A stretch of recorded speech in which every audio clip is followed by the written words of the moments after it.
هذا وأفاد مراسل الحدث بأن الضابطة العدلية في الأردن بدأت حملة تفتيش على مقر الإخوان في البلاد.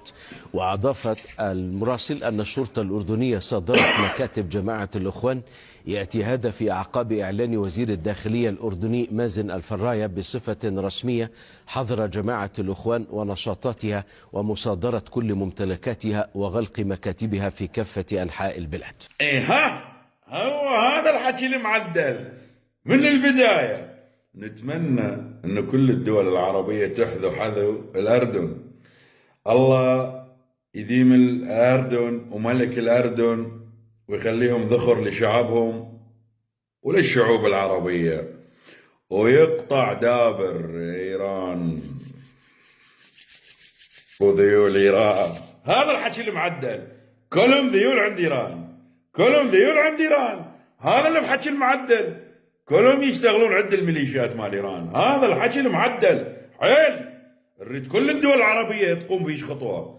ماكو خل هيج حصر كون حصر تحصرونهم. هذا الحكي المعدل.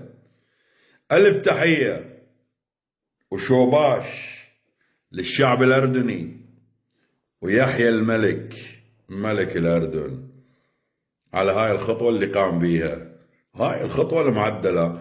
وجماعة خوبي أنغا جمهوريتي إسلامية اليوم شو يسوون؟ اليوم دقلطم أذرعتكم كلها جاي تتقصقص. حيل هيج نريد هيج نريد الدول العربية كلها تقوم بهيج خطوة. هاي خطوة جدا جميلة، جدا رائعة جدا. خوتي الدول العربية كلكم نريدكم تخطون هاي الخطوة. وأين تفرون جماعة الولي السفيه؟ أين تفرون؟ يوم بعد يوم يضيق الخناق. التحيات يا ذا